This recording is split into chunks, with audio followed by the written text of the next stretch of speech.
Don't underestimate a marginal risk. A marginal risk, now even though that's a level 1 risk for storms today, those storms, if they target the right areas, could be very impactful. We're talking about large hail from places like Denver to Omaha, Minneapolis are all in the hail risk for today. Well, every now and then, especially to the west of Denver, we are seeing some of these deeper colors try to move in here. These yellows, these oranges, it's not as impressive as I expected, but if you look at lapse rates today, and that's what we did behind the scenes, before we did this forecast, we looked at all of these different factors that contribute to a forecast. So we're really focused on Denver today, we're focused on Omaha, and we're focused on Minnesota. How large could the hail be in some of these areas? We'll talk about which areas we're watching for the best chance for hail. But I'm going to go with hen egg sized hail for today, 2-inch sized hail for today. I think that's a pretty good bet. It's not going to be for everyone, but very few isolated storms could produce up to 2-inch sized hail. I think that's absolutely possible. Where are we watching that for? So I've got our orange areas anywhere from Denver up to Cheyenne, Omaha, and just to the west of Minneapolis. Let's zoom in. Let's put some more cities on the board here. So we're talking about $50 to golf ball size hail, anywhere from Denver, where we're going to have scattered, widespread showers and storms right around the city later on this evening and into the overnight hours. A little bit more isolated up into Wyoming. Mainly just your marginal, strong to severe storms anywhere from the southern portion of Nebraska into northern Kansas. Now in this area, I think it's going to be more of a wind threat, and then we get back into that hail threat as we go into places like Omaha, Sioux Falls. We're going to target this area in just a few minutes and talk about this area. And then Minneapolis, we also have a risk for hail today. So there's your hail risk. Let's talk about timeline, and let's really get into the specific hazards here.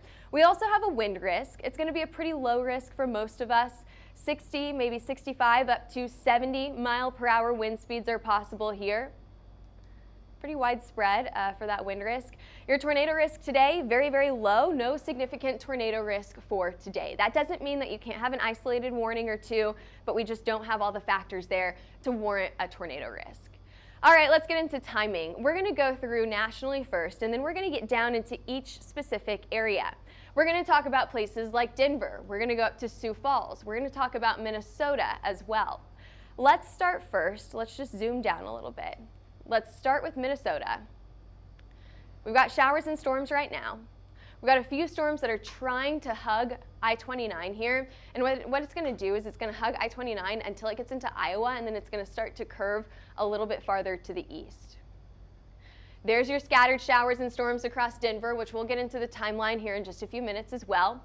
These storms could last into the late to the overnight hours. What that means is we could still, as the sun goes down, see some of those strong to severe storms producing high wind gusts, maybe even some decent hail in places like southern Nebraska and northern Kansas. But as we head into the overnight hours, we're turning this into a rain and flooding event, not as worried about those severe hazards.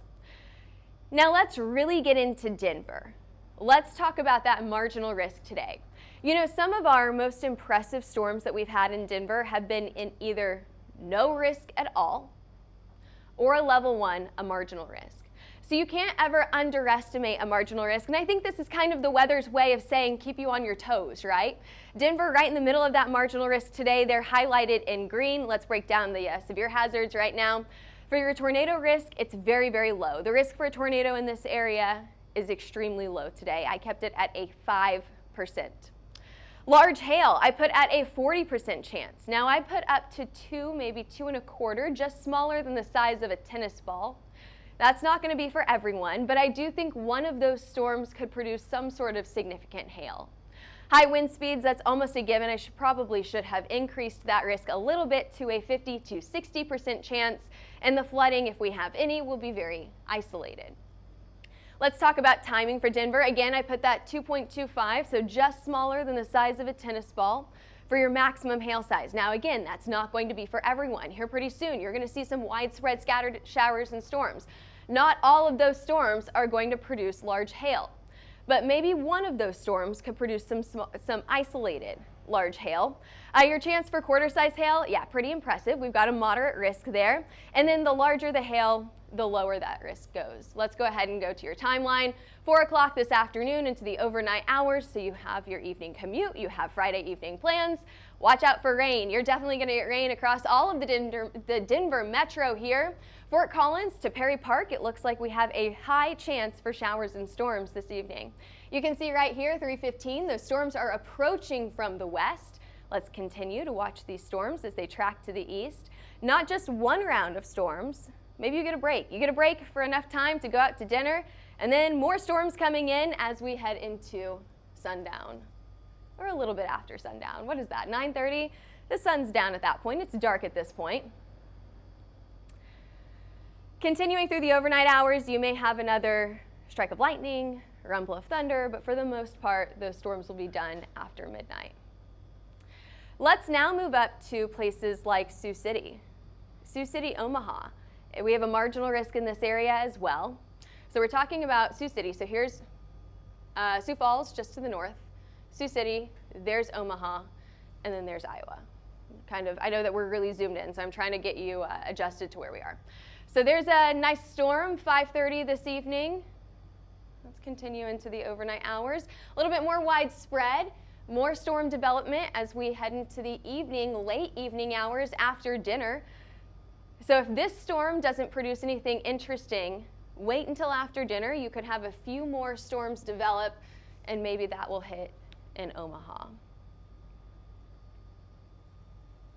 And then it becomes a rain event, mainly in places like Kansas City, early tomorrow morning.